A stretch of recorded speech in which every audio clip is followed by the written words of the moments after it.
ഇതാക്കാൻ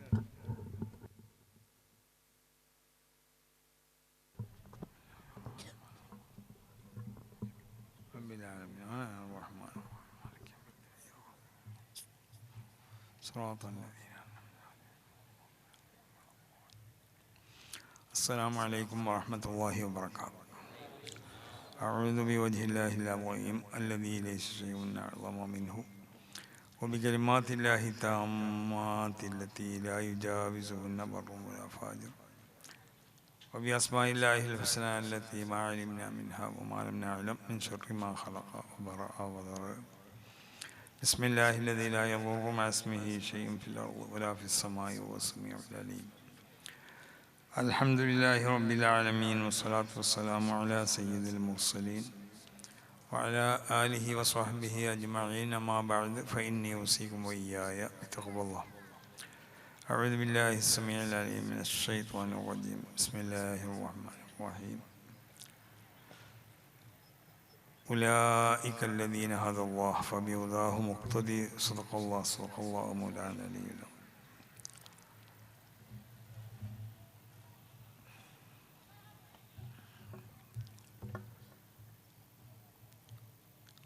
ഈ സ്ഥാപനത്തിൻ്റെ അധ്യക്ഷനും നമ്മുടെ ഈ സംഗമത്തിൻ്റെ അധ്യക്ഷനായ ബഹുമാനമുള്ള സൈനുൽ ആബിദീൻ തങ്ങൾ കുന്നംകൈ അവർകൾ, മറ്റ് വേദിയിൽ പുരുഷായ എല്ലാ സാദാത്തുക്കൾ, സമസ്ത കേരള ജമിയത്ത് ഉലമയുടെ മുശാവറാംഗങ്ങളായ അബ്ദുള്ള ഫൈളി, അബ്ദുൽ ഖാദിർ ഖാസിമി പമ്പ്രാൻ, ഉസ്മാൻ ഫൈളി തോടാർ അടക്കമുള്ള വേദിയിൽ പുരുഷായ എല്ലാ പണ്ഡിതന്മാർ, ഈ സ്ഥാപനത്തിൻ്റെ ഉത്തരവാദിത്തപ്പെട്ട അതിൻ്റെ നേതൃത്വത്തിൽ പ്രവർത്തിക്കുന്ന പ്രമുഖ വ്യക്തിത്വങ്ങൾ, മറ്റ് സ്റ്റേജിൽ പുരുഷായ സമസ്ത കേരള ജമിയത്ത് ഉലമയുടെയും അതിൻ്റെ പോഷക സംഘടനകളുടെയും നേതാക്കന്മാർ, ഈ മഹത്താവുന്ന സദസ്സിലിവിടെ സംബന്ധിച്ച ബഹുമാനമുള്ള മോമിനിയങ്ങൾ, സ്നേഹനിധികളായ വിദ്യാർത്ഥികൾ, മറ്റ് വ്യക്തിത്വങ്ങൾ, ബഹുമാനമുള്ളവരെ, വളരെ നല്ല നിലയിൽ പ്രവർത്തിച്ചുകൊണ്ടിരിക്കുന്ന ഒരു സ്ഥാപനമാണ് ഈ സ്ഥാപനം. മഹാന്മാരാവുന്ന പണ്ഡിതന്മാരുടെ നേതൃത്വവും അവരുടെ പ്രത്യേക ശിക്ഷണത്തിലും ആയിക്കൊണ്ട് സമസ്ത കേരള ജമിയത്ത് ഉലമയോട് ബന്ധപ്പെട്ട് പ്രവർത്തിക്കുന്ന മറ്റ് പ്രമുഖ വ്യക്തിത്വങ്ങളും വളരെ ആത്മാർത്ഥമായി പ്രവർത്തിച്ചു. അതാണ് ഈ സ്ഥാപനത്തിൻ്റെ വളർച്ചൻ്റെ കാരണം. ദീനിയായ സ്ഥാപനങ്ങളാവട്ടെ, അതല്ല ദീനിയായ സംഘടനകളാവട്ടെ, ഇതിൻ്റെയൊക്കെ ഉത്ഭവം ഈമാനിൽ നിന്നുണ്ടാവണം എന്ന് പറഞ്ഞാൽ അതുമായി ബന്ധപ്പെട്ട് പ്രവർത്തിക്കുന്ന അതിൻ്റെ നേതാക്കന്മാരായാലും അതിൻ്റെ പ്രവർത്തകരാണെങ്കിലും ഇതിൻ്റെ ബായിസ്, ഇതിനെ പ്രേരിപ്പിച്ച വസ്തു അവരുടെ ഹൃദയത്തിലുള്ളതായ ശക്തമായ ഈമാനാവണം. ആ ഈമാനിൽ നിന്നുണ്ടായി തീർന്ന സൽഗുണങ്ങളെ അല്ലാഹു സുബ്ഹാനഹു വ തആല കബൂൽ ചെയ്യും. ഈമാനിൽ നിന്ന് സൽഗുണങ്ങൾ ഉണ്ടായിത്തീരുമ്പോൾ പ്രത്യേകമായിട്ട് നല്ല ശക്തമത്താവുന്ന നിയ്യത്ത് വേണം. അതിൻ്റെ ഏറ്റവും പ്രധാനപ്പെട്ട ഒന്നാണ് ഈ ശക്തമത്തായ നിയ്യത്ത് ഉണ്ടാവണമെന്നുണ്ടെങ്കിൽ ആ നിയ്യത്തിനെ ഉൽപ്പാദിപ്പിക്കപ്പെടുന്ന സ്ഥലമാവുന്ന കൽബ്, ആ കൽബിൽ എന്തുണ്ടാവണം? ഈ ശക്തമത്താവുന്ന നിയ്യത്ത് ഉൽപ്പാദിപ്പിക്കപ്പെടാൻ പറ്റിയതായ നിലക്കുള്ള ശക്തമായ ഈമാൻ ഉണ്ടാവണം. അതുകൊണ്ടാണ് നമ്മൾ നിയ്യത്ത് നന്നാവണം, ശക്തിമത്തായ നിയ്യത്താവണം എന്നൊക്കെ വളരെ അടിസ്ഥാന പ്രധാനമായ ഒരു കാര്യമായിട്ട് മഹാന്മാരാവുന്ന പണ്ഡിതന്മാരൊക്കെ, പ്രത്യേകിച്ച് മഹാനാവുന്ന ഇമാം ബുഖാരി തങ്ങൾ തന്നെ അവരുടെ ആ സഹീഹുൽ ബുഖാരിയുടെ ആദ്യത്തിൽ അവർ തുടക്കമായും കൊണ്ട് കൊണ്ടുവന്ന ഹദീസ്, ആ ഹദീസ് ഇന്നമൽ അഅ്മാലു ബിന്നിയ്യാത്ത് എന്നാണ്. ബാബു കൈഫക്കാന ബദുഉൽ വഹി എന്നാണ്. അങ്ങനെ ഒരു അധ്യായം അവിടെ കൊടുത്തിട്ട് പിന്നെ മൂപ്പർ കൊണ്ടുവരുന്നത് ഇന്നമൽ അഅ്മാലു ബിന്നിയ്യാത്ത്. പലരും ബന്ധമുണ്ട് ബന്ധമില്ല എന്നൊക്കെ അതിൻ്റെ തലക്കെട്ടുമായിട്ട് ഈ ഹദീസ് എനിക്ക് ബന്ധമുണ്ട് ഇല്ല എന്നൊക്കെ പറഞ്ഞു വരുന്നുണ്ട്. മഹാനാവുന്ന ശൈഖുനാ ശംസുൽ ഉലമാ ഖദ്ദസല്ലാഹു ഒരു 3-4 ദിവസങ്ങളോളം ഈ ഹദീസും ബാബുമായുള്ളതായ ബന്ധത്തിനെ സംബന്ധിച്ചും അതിനോട് ബന്ധപ്പെട്ട കാര്യങ്ങളെ പറ്റിയും ബഹുമാനപ്പെട്ടവർ ചർച്ച ചെയ്യാറുണ്ട്. അവരെ ക്ലാസ്സിൽ 1 അല്ല 2 അല്ല 3 അല്ല 4, 5 ദിവസങ്ങളോളം ഈ ബന്ധത്തിനെ സംബന്ധിച്ചും അതിനോട് ബന്ധപ്പെട്ട് എന്തിനേക്ക് ബാബു കൈഫൻ എന്തിനു കൊണ്ടുവന്നു, ബദുൽ കൈഫക്കാന ബദുൽ, ഇങ്ങനെ തുടങ്ങിയിട്ട് വല്ലാത്തൊരു വിശാലമായ ഒരു ചർച്ചയാണ് ഒരുപാട് കാര്യങ്ങളിലേക്ക്. അപ്പോൾ ഏതൊരു നന്മകളും നമ്മൾ ചെയ്യുമ്പോൾ അതിനടിസ്ഥാനപരമായി വേണ്ടത് അതിന് നിയ്യത്ത് നന്നാവണം എന്നല്ല, നിയ്യത്ത് ശക്തമത്തായ നിയ്യത്താവണം. മറ്റൊന്ന് അത് ഇഖ്ലാസോട് കൂടിയാവണം. ഈമാനിൽ നിന്നുണ്ടായിത്തീരുമ്പോൾ ഉണ്ടാവുന്ന ഗുണങ്ങളാണ്. നിയ്യത്ത് നല്ലതായിരിക്കും, ഇഖ്ലാസോട് കൂടിയായിരിക്കും അതിനെ ചെയ്തിട്ടുണ്ടാവുക. കാരണം നല്ല ഈമാനിൽ നിന്നുള്ളതെന്ന് പറയാൻ പറ്റുള്ളൂ. മറ്റൊന്ന് അടിസ്ഥാനപരമായി വേണ്ടത് സിദ്ഖ്, സത്യമാണ്. മഹാന്മാരാവുന്ന അമ്പിയാക്കന്മാരിലൊക്കെ അല്ലാഹു സുബ്ഹാനഹു വ തആല നിർബന്ധമാക്കിയതായ ഒരു വിശേഷണമാണ്. മറ്റൊന്ന് അമാനത്ത്, വിശ്വസ്തത. അപ്പോൾ ഈ 4 സംഗതികൾ അടിസ്ഥാനമായി കൊണ്ടാവണം നമ്മളെ സംഘടനകളാണെങ്കിലും നമ്മുടെ സ്ഥാപനങ്ങളാണെങ്കിലും അതിനൊക്കെ നമ്മൾ തുടക്കം കൊടുക്കുമ്പോൾ ചെയ്യേണ്ടത്. അതാണ് ആ നല്ല ഏത് നന്മകളും നമ്മളെ ഇബാദത്തുകളും അങ്ങനെ തന്നെ ആവണം. നിസ്കാരമാവട്ടെ, നോമ്പാവട്ടെ, ഹജ്ജാവട്ടെ, ഇതൊക്കെ അത് നന്മയുടെ റിക്കാർഡിൽ അതിനെ രേഖപ്പെടുത്തപ്പെടണമെന്നുണ്ടെങ്കിൽ ഈ പറഞ്ഞ ഗുണങ്ങളൊക്കെ ഉണ്ടാവണം. അതാണ് ഈമാനിൽ നിന്നുണ്ടാവണം എന്ന് പറഞ്ഞത്. വേറെ താല്പര്യങ്ങൾ അതിലുണ്ടാവാൻ പാടില്ല. അപ്പോൾ നമ്മൾ ഈ സ്ഥാപനങ്ങളൊക്കെ ഈ സ്ഥാപനം നൽകി വിജയിച്ചതിൻ്റെ കാരണം അത് ഇതിൻ്റെ കമ്മിറ്റിക്കാർക്കും ഇവിടെ പ്രവർത്തിക്കുന്ന മഹാന്മാരാവുന്ന ഉസ്താദന്മാർക്കും മറ്റിതിനെ സഹായിക്കുന്നവർക്കൊക്കെ ഉണ്ടായിരുന്ന ഈ പറയപ്പെട്ട 4 ഗുണങ്ങൾ, അതായത് അവരുടെ ഈമാനിൽ നിന്ന് ഈ ഒരു നന്മ ഉത്ഭവിക്കാൻ പറ്റണ നിലക്കുള്ള ഒരവസ്ഥ അവരുടെ ഹൃദയത്തിലുണ്ടായിട്ടുണ്ടാവും. അങ്ങനെ അള്ളാഹു വരുമ്പോൾ അത് വളരും. അള്ളാഹു സുബ്ഹാനഹു വ തആല അതിനെ വളർത്തുകയും ഉദ്ദേശിക്കപ്പെടുന്ന ഗുണങ്ങൾ കിട്ടുകയും ചെയ്യും. അങ്ങനെയാണ് വളരെ അവിടെ എല്ലാം വളരും. ചിലപ്പോൾ നമ്മൾ ഉദ്ദേശിക്കപ്പെടുന്ന ഗുണം കിട്ടിക്കൊള്ളുന്നില്ല. അപ്പം നമ്മൾ ഉദ്ദേശിക്കപ്പെടുന്ന ഗുണം ലഭിക്കപ്പെടണം എന്നുണ്ടെങ്കിൽ എന്ത് വേണം? ഈ പറഞ്ഞ കാര്യങ്ങളൊക്കെ വേണം. അപ്പം അതാണ് ഇവിടെ സൂചിപ്പിക്കപ്പെട്ടതുപോലെ ഈ സ്ഥാപനം ഇവിടെ വളർന്നു. അതിൽ നിന്ന് പണ്ഡിതന്മാർക്ക് സനത് കൊടുത്ത് അവരെ വിശുദ്ധമാവുന്ന ദീനിൻ്റെ ദഅവത്തിന് വേണ്ടി രാജ്യത്തിൻ്റെ പല ഭാഗങ്ങളിലും അവർ പ്രവർത്തിച്ചു കൊണ്ടിരിക്കുകയാണ്. അപ്പോൾ അതുകൊണ്ട് ഇവിടെ കൂടി എല്ലാവരോടും ആദ്യമായി പറയാനുള്ളത്, ഈ സ്ഥാപനത്തിന് എല്ലാവരും സഹായിക്കണം. ആ സഹായിക്കുക എന്ന് പറഞ്ഞാൽ ഞാൻ ഈ പറഞ്ഞ രൂപത്തിലാവണം നിങ്ങളെ സഹായം. നിങ്ങളുടെ ഈമാനിൽ നിന്ന് ഉത്ഭവിക്കണം ഈ സഹായത്തിന് പ്രചോദനം നൽകുന്നതായ ആ പ്രചോദനം. അല്ലാതെ മറ്റ് താല്പര്യങ്ങൾക്ക് വേണ്ടി ആവരുത്. ഇതിന് നല്ലോണം എന്തെങ്കിലും സഹായിച്ചാൽ ഇവിടെ കമ്മിറ്റിയിൽ എന്തെങ്കിലും അംഗങ്ങളാവാം, അല്ലെങ്കിൽ ഇവിടെ സ്റ്റേജിൽ സ്വാഗതം പറയുമ്പോൾ നമ്മളെ പേര് പറഞ്ഞോളും. ഈ നിലക്കുള്ള ഉദ്ദേശങ്ങളൊന്നും ഇല്ലാതെ അള്ളാഹുവിൻ്റെ വജുഹിനെ മാത്രം ഉദ്ദേശിച്ചും കൊണ്ടിട്ട് നിങ്ങളുടെയൊക്കെ ഈമാൻ, ആ ഈമാൻ ആവണം എനിക്ക് പ്രചോദനം നൽകേണ്ടത്. ആ നിലക്ക് ഈ സ്ഥാപനത്തിന് എല്ലാ നിലക്കും ശാരീരികമായി സാമ്പത്തികമായി ഒക്കെ സഹായിക്കാൻ എല്ലാവരും തയ്യാറാവണം. നമുക്ക് ഒരുപാട് സ്ഥാപനങ്ങളുണ്ട്. സമസ്ത കേരള ജമിയത്തുൽ ഉലമയെ സംബന്ധിച്ചിടത്തോളം അഭിമാനിക്കപ്പെടാൻ പറ്റുന്ന ഒരുപാട് സ്ഥാപനങ്ങളുണ്ട്.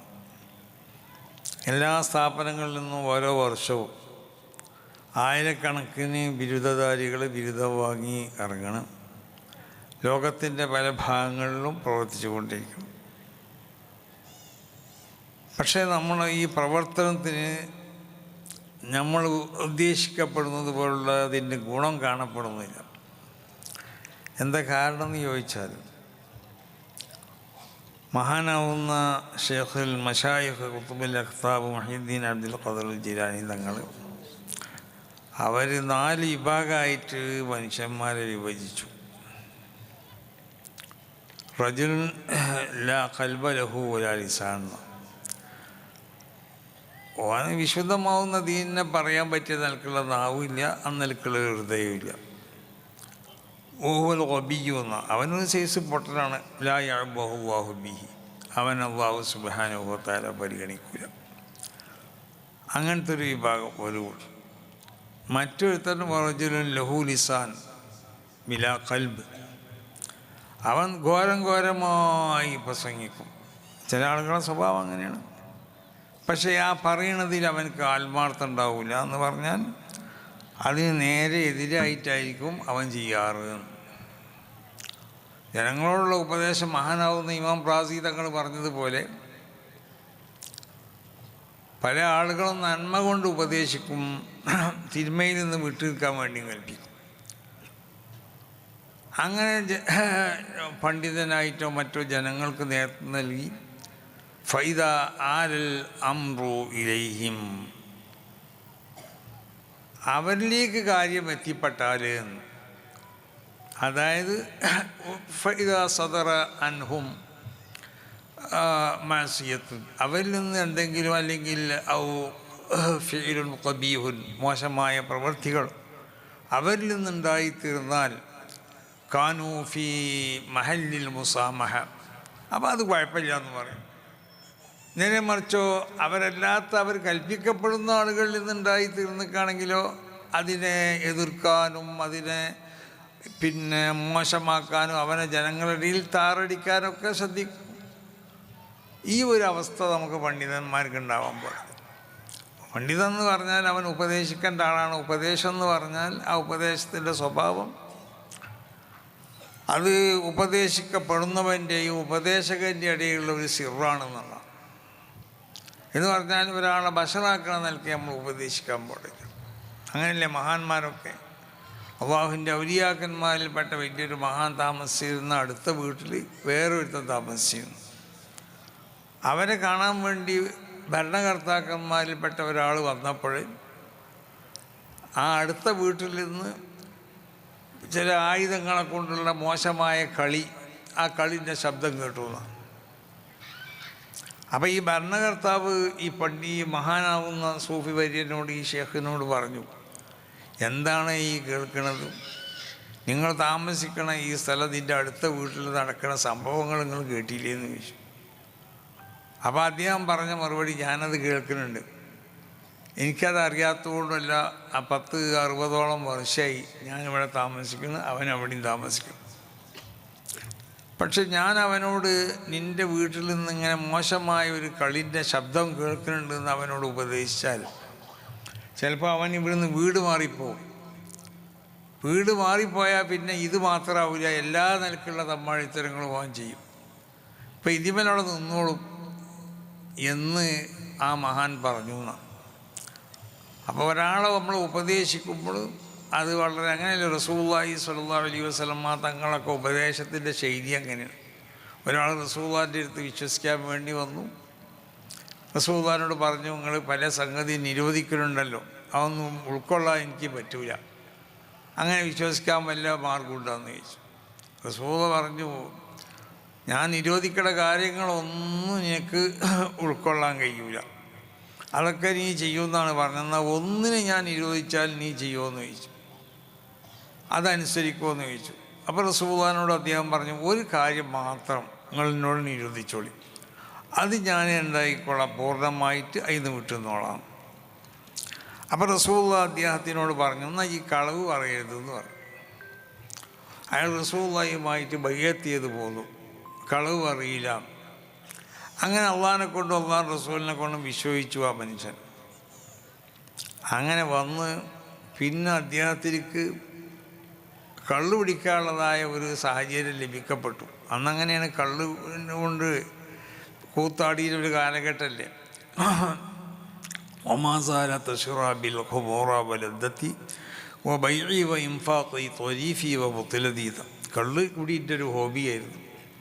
എൻ്റെ വാപ്പന്മാർ സമ്പാദിച്ച സ്വത്തും ഞാൻ സമ്പാദിച്ച പുതിയ സ്വത്തുകളൊക്കെ ഈ കള്ള് കുടിക്കാനും മറ്റുള്ള തമ്മാടിത്തരത്തിനും വേണ്ടി ഞാൻ വിറ്റ് തുലച്ചൂന്നാണ് അന്ന് ജീവിച്ച ആളുകൾ പാടിയത്.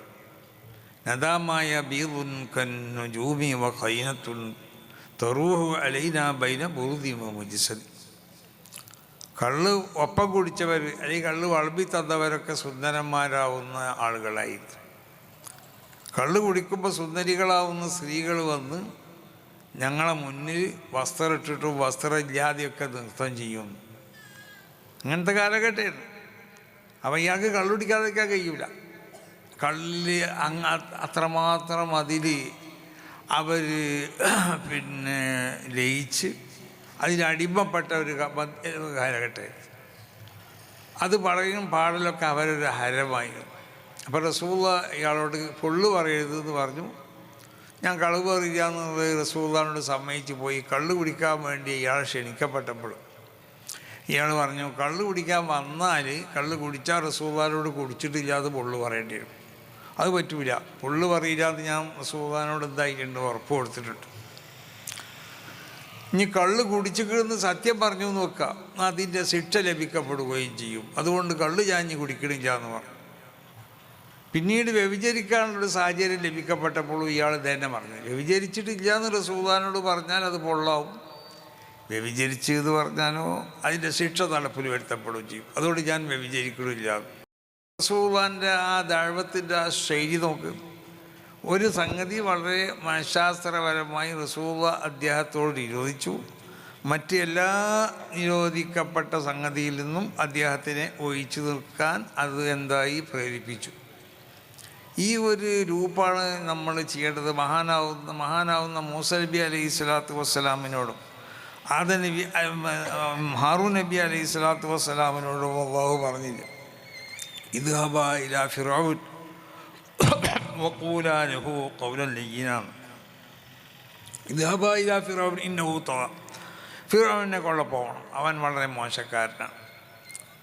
അതുകൊണ്ട് ഫഖൂലാ ലഹു ഖൗലൻ ലയ്യിനാ, അവനോട് നിങ്ങൾ പറയേണ്ടത് എന്താണെന്നല്ലോ, ശകാരിച്ച വർത്തമാനമൊന്നും പറയരുത്. വളരെ നയപരമായിട്ടാവണം അവനോട് നിങ്ങൾ എന്താവേണ്ടത്. വിശുദ്ധമാവുന്ന ദീനിനെ പറ്റി, ഈ ഇസ്ലാം ദീനിനെ സംബന്ധിച്ച് അവൻ്റെ മുന്നിൽ നിങ്ങൾ അവതരിപ്പിക്കുന്നത് വളരെ മനഃശാസ്ത്രപരമായി വളരെ മൃദുലമായ സമീപന രീതിയാവണം നിങ്ങൾ സ്വീകരിക്കേണ്ടത്. അതുകൊണ്ടല്ലേ ഹാറൂൻ റഷീദ് രാജാവിനോട് ഒരുത്തം വന്ന് ഉപദേശിച്ചൊരു പണ്ഡിതൻ വളരെ ശക്തമായ ഭാഷയിൽ ഹാറൂൻ റഷീദ് രാജാവിനെ ആക്ഷേപിച്ചു പറഞ്ഞു. അപ്പോൾ ഹാറൂൻ റഷീദ് രാജാവ് പറഞ്ഞു, നീ ഒരു കാര്യം മനസ്സിലാക്കണം, ഇന്നല്ലാഹ അർസല ഖൈറൻ മിൻക്. അല്ലാഹു സുബ്ഹാനഹു വ തആല നിന്നേക്കാൾ ഉത്തമനാവുന്ന ആളെ അയച്ചു. ആരെക്കൊള്ള? ഇലാ മൻ ഹുവ അസ്മാ മിന്നി, എന്നേക്കാൾ മോശമായ ആളിലേക്ക്, ഫിർഔനിലേക്ക്. അവനോട് അല്ലാഹു പറഞ്ഞത് എന്താ? വഖൂലാ ലഹു ഖൗലൻ ലയ്യിനാന്ന്. അവനോട് പോയിട്ട് നല്ല വർത്താനം പറയാൻ പോകണം, അതൊന്നും നീ കടുപ്പിച്ചിട്ടോട് പറയരുത്.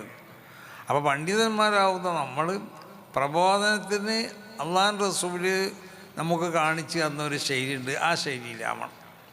അപ്പോൾ ചില ആളുകൾ അവരെന്താവും, ലഹു ലിസാൻ ബിലാ ഖൽബ് എന്ന, അവനക്ക് ദാവുണ്ടാവും, ഭയങ്കര പ്രസംഗമായിരിക്കും.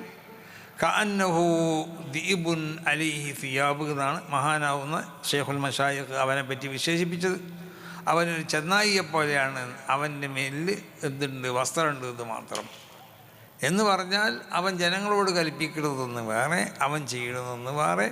അവനിലേക്ക് നിൽക്കുന്നതായ നിരോധം എന്തുണ്ടായത് ചോദിക്കപ്പെട്ടാൽ കാനൂഫി മഹല്ലിൽ മുസാമ, അത് കുഴപ്പമില്ല എന്ന് പറയും. ജനങ്ങൾ ഇതുണ്ടായിക്കാണെങ്കിലോ അവർ അതിനെപ്പറ്റി ശകാരിക്കാനും മറ്റതും. ഇതാണ് ഒരു വിഭാഗത്തിൻ്റെ സ്ഥിതി. ഇതാണ് ഒരു വിഭാഗം ജനങ്ങളുടെ സ്ഥിതി.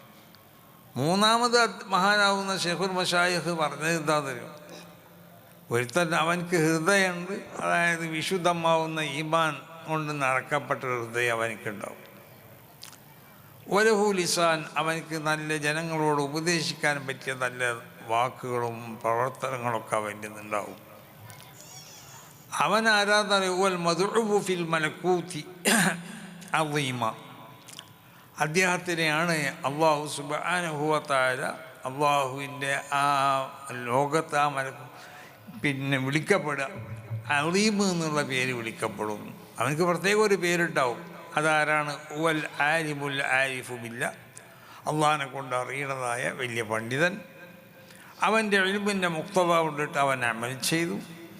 അവൻ്റെ ലാഹിറും ബാത്തിനും ഒരേപോലെ ആയിരിക്കും. വജഅലഹുല്ലാ, അള്ളാഹു സുബ്ഹാനഹു വ തആല അവൻ നിശ്ചയിച്ചു. ബദീനൻ ലി അംബിയാഇഹി വ റുസുലിഹി, അള്ളാഹുവിൻ്റെ അമ്പിയാക്കന്മാർ അള്ളാഹുവിൻ്റെ മുർസലീങ്ങൾ അവർക്കുള്ളതായ പകരക്കാരായിട്ട്. അതാണ് യഥാർത്ഥ ഉലമാ. അൽ ഉലമാഉ വറസത്തുൽ അംബിയാ എന്ന് പറയാൻ കാരണം എന്താ? അൽ ഉലമാഉ എന്ന് പറഞ്ഞാൽ ഇവിടെ നമ്മൾ തലയിൽ കെട്ടും തോപ്പിയും കെട്ടി എല്ലാവരുമല്ല. ആ പറയപ്പെട്ട സ്വഭാവത്തിലുള്ള ഉലമാ അവർ വറസത്തുൽ അംബിയാ, അവർ അമ്പിയാക്കന്മാരുടെ വാരിഥ്യങ്ങൾ. അപ്പോൾ അമ്പിയാക്കന്മാരുടെ വാരിഥ്യങ്ങളാവണം എന്നുണ്ടെങ്കിൽ എന്ത് വേണം? അമ്പിയാക്കന്മാർ മുഖേന ഇവിടെ ലഭിക്കപ്പെട്ടതായ ആ ഇൽമ് നമുക്ക് കൈവശപ്പെടുത്തണം എന്നുണ്ടെങ്കിൽ അതിന് പറ്റിയതായ സ്വഭാവ ഗുണങ്ങൾ നമ്മളിൽ ഉണ്ടാവണം. വത്തഖുല്ലാഹു യുഅല്ലിമുകുമുല്ലാഹ്, തഖ്വ ഉണ്ടാവണം. എന്നാൽ പിന്നെ ഇൽമ് ഇങ്ങനെ വന്നോളൂ. പിന്നെ പഠിച്ചേണ്ട ആവശ്യമില്ലാണ്. അപ്പം അങ്ങനെയല്ല. അമ്പിയാക്കന്മാർക്ക് എല്ലാ ഭാഷയും അറിഞ്ഞ് ഭാഷ പഠിപ്പിച്ചിട്ടാണ് അവൻ. റസൂലുള്ളാഹിക്ക് എല്ലാ ഭാഷയും അറിയുന്നു, ഭാഷ പഠിപ്പിച്ചിട്ടാണ്. ഇന്ന് ശാസ്ത്ര സാങ്കേതികമാവുന്ന ഈ സർവ പുരോഗമനങ്ങളും പല കണ്ടുപിടുത്തങ്ങളും അതൊക്കെ മഹാന്മാരാവുന്ന അള്ളാഹുവിൻ്റെ അമ്പിയാക്കന്മാർ, അള്ളാഹുവിൻ്റെ ഔലിയാക്കന്മാർ ഉപയോഗിച്ചില്ലേ? അവരാകാശത്ത് കൂടി പറന്നവരില്ലേ? അവർ ഇവിടെ ബഹിരാകാശ സഞ്ചാരം നടത്തിയില്ലേ? റസൂൽ സല്ലല്ലാഹു അലൈഹി വസല്ലമ തങ്ങൾ ബഹിരാകാശ സഞ്ചാരം നടത്തിയല്ലോ. അത് ഇങ്ങനത്തെ പേടകങ്ങളോ എന്തോ ഉണ്ടായിട്ടാണോ? അല്ല, അത് ഈമാനെ വികസിപ്പിച്ചെടുത്തു. അത് വലിയൊരു ടെക്നോളജിയാണ്. ലോകത്തുള്ള പലരോടും ഇതുപോലുള്ള വയറുള്ള ഫോണോ വയറില്ലാത്ത ഫോണൊന്നും ഇല്ലാതെ സംസാരിച്ചില്ലേ? ഇന്നത്തെ പോലെ ദർശന മാധ്യമങ്ങളില്ലാതെ ലോകത്ത് നടക്കുന്ന സംഭവങ്ങളൊക്കെ അവർ കണ്ട് ജനങ്ങൾക്ക് പറഞ്ഞു കൊടുത്തില്ലേ? റസൂലുള്ളാഹി തന്നെ സുബിയത്തിൽ അർദു കുല്ലുഹാ, നമ്മൾ പറയാതെ എല്ലാം ഒരു കൊടക്കയിൽ എന്ന് പറഞ്ഞില്ലേ? അതന്നെ ഈ പറഞ്ഞത്. റസൂൽ സല്ലല്ലാഹു അലൈഹി വസല്ലമ തങ്ങൾക്ക് ഭൂലോകത്തുള്ളതായ എല്ലാ വസ്തുക്കളെ സംബന്ധിച്ചുള്ളതായ ഇൽമിനും റസൂലുള്ളാഹിക്ക് നൽകപ്പെട്ടു. സുബിയത്തിൽ അർദു കുല്ലുഹാ. എങ്ങനെയാണത് നൽകപ്പെടാനുള്ള കാരണം? അത് മനസ്സിലാക്കാനുള്ളതായ പ്രത്യേകമാവുന്ന ഒരു ഖുവ അള്ളാഹുവിൻ്റെ റസൂലിനിക്ക് നൽകപ്പെട്ടു. അതിനുള്ളൊരു മാധ്യമം റസൂലുള്ളാഹിൻ്റെ കയ്യിലുണ്ട്. അതാണ് വഅല്ലമ ആദമൽ അസ്മാഅ കുല്ലഹാ. എല്ലാ ടെക്നോളജികളും ആദം നബി അലൈഹി സ്വലാത്തു വസ്സലാമിനിക്ക് അള്ളാഹു പഠിപ്പിച്ചു കൊടുത്തു. ആദം നബി അലൈഹി സ്വലാത്തു വസ്സലാമിൻ്റെ മക്കൾ അമ്പിയാക്കന്മാർ, ഔലിയാക്കന്മാർ അത് ഈമാനെ വളർത്തി ആ ഈമാനാവുന്ന ടെക്നോളജി ഉപയോഗിച്ചുകൊണ്ട് അവരതിനെ ഉപയോഗിച്ചു. കണ്ടില്ലേ? മഴനെ പറ്റി പറഞ്ഞു. ഇന്ന സമയത്ത് മഴ പെയ്യും, ഇന്ന സമയത്ത് കാറ്റടിക്കും. ആ സമയത്ത് മഴ പെയ്യുന്നു, കാറ്റടിക്കണ് ആ പറഞ്ഞ രൂപത്തിലുണ്ടാവുള്ളൂ. ശാസ്ത്രജ്ഞന്മാരും പറയുന്നു. പക്ഷെ അവരിങ്ങനെ പറയുള്ളൂ, ഉണ്ടാവാതിരിക്കാം. കാരണം ലൗഹുൽ മഹ്ഫൂദിൽ രേഖപ്പെടുത്തപ്പെട്ട ആ രേഖ നോക്കിയല്ല അവർ പറയണത്. ലൗഹിൽ രേഖപ്പെടുത്തപ്പെട്ട രേഖ നോക്കി പറയാൻ കഴിയണം. അതാണ് മഹാനാവുന്ന ഉമർ ഇബ്നു ഖത്താബ് തങ്ങൾ പറഞ്ഞത്. റസൂലുള്ളാഹിൻ്റെ ഭാര്യമാരുടെ കൂട്ടത്തിൽപ്പെട്ട സൗദാ ബീവി പുറത്തിറങ്ങിയപ്പോൾ സൗദാ ബീവിനോട് പറഞ്ഞു, കത് അറഫിന കിയ സൗദ. ഇമാം ബുഖാരി ഭാഗത്ത് ഹദീസ് കണ്ടില്ലേ? സൗദയെ നിന്നെ നമ്മൾക്ക് മനസ്സിലായിട്ടുണ്ട്. എന്താ കാരണം? വക്കാന റആഹ ഖബിൽ ഹിജാബ്. ഹിജാബ് 2-3 ഘട്ടങ്ങളിലാണ്. അത് ഞാൻ ഇപ്പോൾ വിവരിക്കല്ലത്. അപ്പോൾ ഒരു ഹിജാബ്, ആ ഹിജാബിൻ്റെ മുമ്പായിട്ട് സൗദാ ബീബി റളിയല്ലാഹു തആല അൻഹയെ മഹാനാവുന്ന ഉമർ ഇബ്നു തങ്ങൾ കണ്ടിരുന്നു. എല്ലാവർക്കും കാണാം, ഹിജാബ് വന്നിട്ടില്ലല്ലോ. അപ്പോൾ കണ്ടത് കൊണ്ടിട്ട് വക്കാനത്തിമ്രഅത്തൻ ത്വീലത്തെന്ന് അതിൻ്റെ ഉടനെ തന്നെ ഇമാം ബുഖാരി തങ്ങളും പറഞ്ഞു. ആ സൗദാ ബീബി ഒരു വലിയ നീളമുള്ള ബീവിയായി. അപ്പം നീളമുള്ള ബീവിയായപ്പോൾ ഇത് സൗദ തന്നെയാണെന്ന് ഉമർ ഇബ്നു ഖത്താബ് തങ്ങൾക്ക് ഉറപ്പായി. അതാണ് ഉമർ ഇബ്നു ഖത്താബ് പറഞ്ഞത്, അത് അറഫിനാക്കിയ സൗദ. സൗദയെ നിങ്ങൾ സൗദയാണെന്ന് എനിക്ക് മനസ്സിലായിട്ടുണ്ട്. അതിൻ്റെ കാരണം പറഞ്ഞു വക്കാൻ റആഹ ഖബൽ ഹിജാബ് വക്കാനത്ത് ഇംറഅത തവീല എന്നുള്ള ബീവിയായിരുന്നു. അപ്പോൾ ഇത് സൗദിയാണ്. ഉടനെ റസൂലുള്ളാഹിൻ്റെ അടുത്ത് ചെന്നു ഉമർ ഇബ്നു ഖത്താബ് റസൂലുള്ളാഹിനോട് പറഞ്ഞു ഇഹ്തജിബി നിസാഅക, വേറൊരു ഹിജാബ് കൂടി വരാണ്ട്, ആ ഹിജാബിൻ്റെ താല്പര്യമനുസരിച്ചുള്ളതായ കൽപ്പന നബിയെ തങ്ങൾ നടത്തണം. അത് പറയാനുള്ള കാരണം എന്താ? ഇമാം ബുഖാരി തങ്ങൾ തന്നെ റിവായത്ത് ചെയ്യണത് റജാ അൻ യൻസില അൽ ഹിജാബ് എന്ന, ആ ഹിജാബ് ഇറങ്ങണമെന്ന് ഉദ്ദേശിച്ചിട്ട്. എന്താ ആ ഹിജാബ് എന്ന് പറഞ്ഞാൽ ഉമർ ഇബ്നു ഖത്താബ് തങ്ങൾ അവർക്കുള്ളതായ വിശുദ്ധമായ കണ്ണുകൊണ്ട് ലൗഹുൽ മഹ്ഫൂദിൽ നോക്കിക്കണ്ടതായ ആയത്തുണ്ട്, ഹിജാബിൻ്റെ ഇനി ഇറങ്ങാൻ പോണ വേറൊരു ആയത്ത്.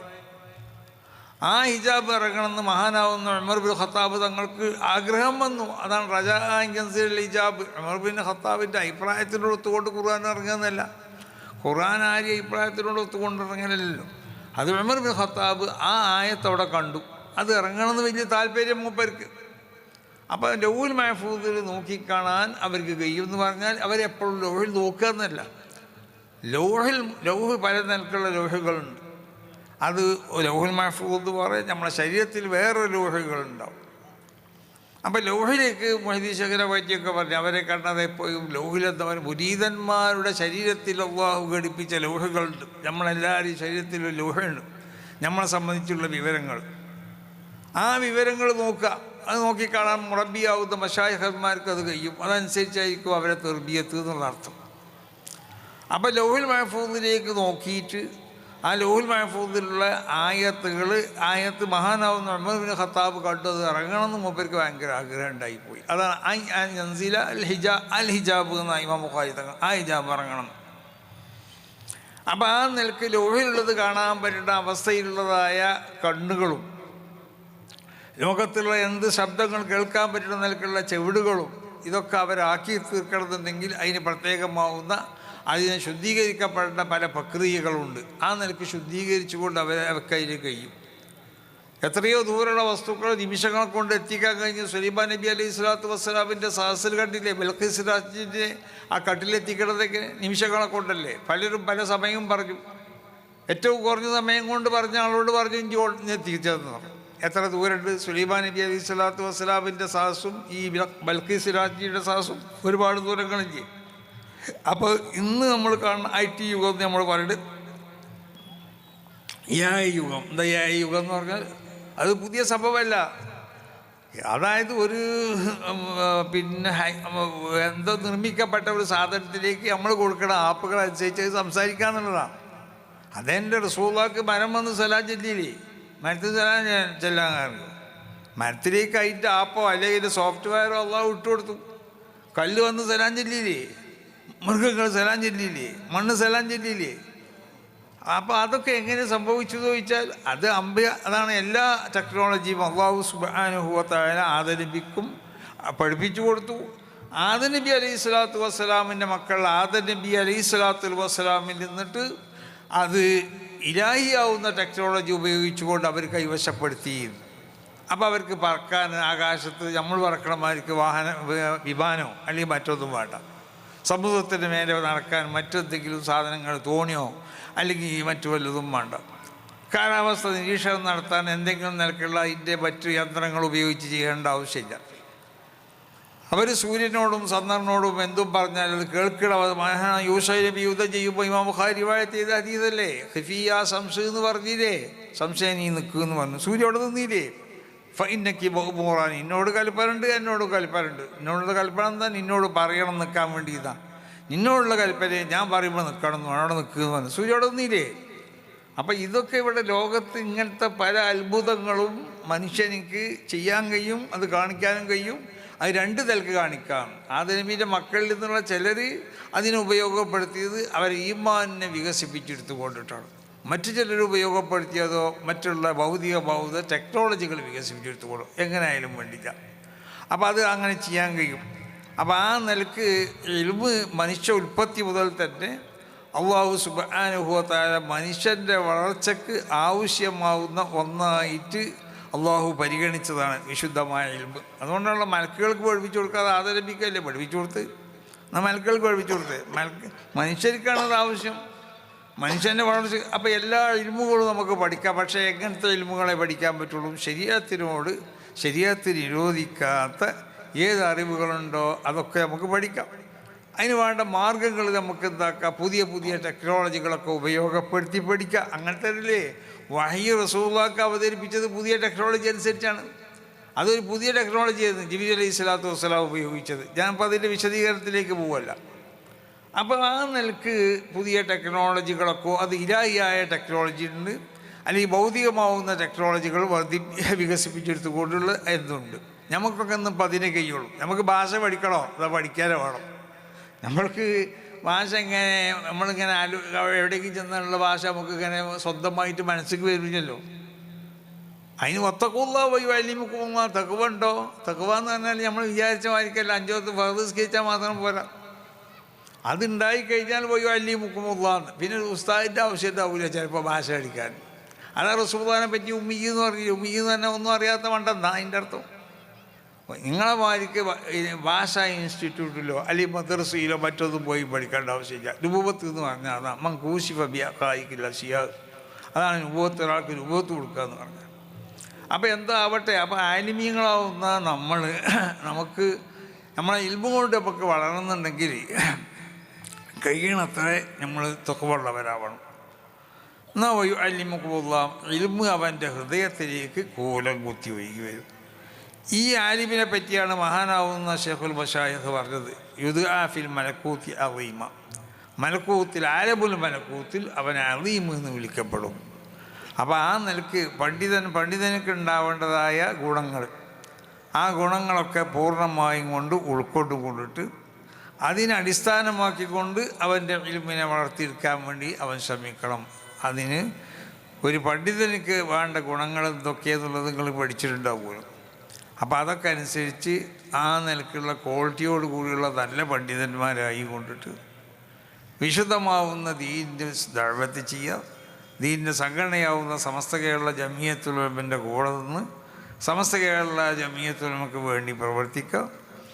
അതിൻ്റെ നിങ്ങൾക്ക് പറ്റുന്നതായ സംഘടന തലത്തിലൊക്കെ വളർന്നു വന്ന് അതിൻ്റെയൊക്കെ നേതൃത്വ സ്ഥാനത്തിലേക്ക് വരാൻ വേണ്ടിയുള്ളതായ ശ്രമങ്ങൾ നടത്തുക.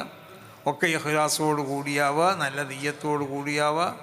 ആ നിലക്ക് ജനങ്ങൾ തെറ്റിദ്ധരിക്കപ്പെടുന്നതായ പ്രവർത്തനങ്ങൾ, ആ പ്രവർത്തനങ്ങൾ നമ്മളിൽ നിന്നുണ്ടാകുന്ന തൊട്ട് നമ്മൾ സൂക്ഷിക്കുക. സമസ്ത അല്ലാഹു സുബ്ഹാനഹു വ തആല അള്ളാഹുവിൻ്റെ മഹാന്മാരാവുന്ന ഔലിയാക്കന്മാർക്ക് തോന്നിപ്പിച്ചു കൊടുത്തുകൊണ്ട് ഇവിടെ സ്ഥാപിക്കപ്പെട്ടൊരു സംഘടനയാണ്. അതാണ് ഇതിൻ്റെ വളർച്ച. അത് വേറെന്തെങ്കിലും മോശമായ ഒരു നിയ്യത്തിൻ്റെ മേലിൽ രൂപീകരിക്കപ്പെട്ടതല്ല. അതിവിടെ വളർന്നു പന്തലിച്ചു. 14ഓളം പോഷക സംഘടനകൾ, പല പോഷക സംഘടനകൾക്കും ഒരുപാട് പോഷക സംഘടനകൾ, അങ്ങനെയാണ് അതിൻ്റെ രൂപം. അതിൻ്റെ 100-ാം വാർഷികം ഈ അടുത്ത 2026 ഫെബ്രുവരി മാസത്തിൽ പറയപ്പെട്ട ആ 6, 7, 8 തീയതികളിലും അതിന് മുമ്പിലുള്ള 2 ദിവസങ്ങളിലുമായിട്ട് ഇവിടെ കാസർഗോഡ് ജില്ലയിലെ കുനിയിൽ വെച്ചുകൊണ്ട് നടത്തപ്പെടും. അപ്പോൾ അതിൻ്റെ പ്രവർത്തനവുമായി കൊണ്ട് നിങ്ങളൊക്കെ മുന്നോട്ട് പോകണം. അതിനു വേണ്ടി നിങ്ങളൊക്കെ പ്രവർത്തിക്കണം. അതിൻ്റെ ശാരീരികമായി സാമ്പത്തികമായി ഒക്കെ എല്ലാ നിലക്കുള്ളതായ സഹായ സഹകരണങ്ങൾ ഇവിടെ കൂടിയ എല്ലാവരിൽ നിന്നും, ഇവിടെ കൂടിയ പണ്ഡിതന്മാരിൽ നിന്നും, സാദാത്തുകളിൽ നിന്നൊക്കെ ഉണ്ടാവണം. എല്ലാവരെയും ഓർമ്മപ്പെടുത്തിക്കൊണ്ട് അല്ലാഹു സുബ്ഹാനഹു വ തആല ഈ ആലിമീങ്ങളെ ഉഖ്റവിയായ ആലിമീങ്ങളെ കൂട്ടത്തിൽ അല്ലാഹു പെടുത്തട്ടെ. അവരെ ഇൽമിൽ അല്ലാഹു ബർക്കത്ത് ചെയ്യട്ടെ. അവരെ പ്രവർത്തനങ്ങളിൽ അല്ലാഹു ബർക്കത്ത് ചെയ്യട്ടെ. സമസ്ത കേരള ജമിയത്തുൽ ഉലമക്കും അതിൻ്റെ പോഷക സംഘടനകൾക്കും പ്രവർത്തിക്കാനുള്ളതായ തൗഫീഖ് അല്ലാഹു നൽകട്ടെ. ഈ സ്ഥാപനത്തിന് അല്ലാഹു ഉയർച്ചയിൽ നിന്ന് ഉയർച്ചയിലേക്ക് ഉയർത്തട്ടെ. ഈ സ്ഥാപനത്തിന് വേണ്ടി അധ്വാനിച്ച് പ്രവർത്തിക്കുന്നതായ ഇതിൻ്റെ കമ്മിറ്റി അംഗങ്ങൾ, അവരോട് സഹകരിക്കുന്നതായ എല്ലാ ആളുകളും, ഇവിടുത്തെ ഇതിനു വേണ്ടി ഇവിടെ ഈ പണ്ഡിതന്മാരെ വളർത്തിയെടുക്കുന്ന മഹാന്മാരാവുന്ന ഉസ്താദന്മാർ, ഇവർക്കൊക്കെ അല്ലാഹു സുബ്ഹാനഹു വ തആല എല്ലാ മേഖലയിലും ചൊരിഞ്ഞു കൊടുക്കട്ടെ. അവർക്കും നമ്മൾക്കൊക്കെ ഉള്ള എല്ലാ പ്രവർത്തനങ്ങളെയും അല്ലാഹു കബൂൽ ചെയ്യട്ടെ. ദുനിയാവിലും ആഖിറത്തിലും ഇസ്സത്തിലും വിജയികളുടെ കൂട്ടത്തിലും അല്ലാഹു ആക്കട്ടെ. നമുക്കുള്ളതായ ഈമാൻ അല്ലാഹു സലാമത്തിലാക്കി തരട്ടെ. ആഖിറത്തിൽ മഹാന്മാരോടുകൂടെ നാളെ സ്വർഗത്തിൽ നമ്മൾ ഒരുമിച്ച് കൂട്ടി തരട്ടെ. എല്ലാവിധ പ്രയാസങ്ങളിൽ നിന്നും, എല്ലാ ഷെറുകളിൽ നിന്നിട്ടും, എല്ലാവിധ ബുദ്ധിമുട്ടുകളിൽ നിന്നും നമ്മളെയും നമ്മളെ കുടുംബത്തിനെയും നമ്മളോട് ബന്ധപ്പെട്ടവരെയൊക്കെ അള്ളാഹു കാത്തുരക്ഷിക്കട്ടെ. ഈ സ്ഥാപനത്തിന് അള്ളാഹു കാത്തുരക്ഷിക്കട്ടെ. ഈ സ്ഥാപനത്തിന് വേണ്ടി പ്രവർത്തിക്കുന്ന എല്ലാവരെയും അള്ളാഹു കാത്തുരക്ഷിക്കട്ടെ എന്ന് ദുആ ചെയ്തുകൊണ്ട് ഞാൻ അവസാനിപ്പിക്കുന്നു. അസ്സലാമു അലൈക്കും വറഹ്മത്തുള്ളാഹി.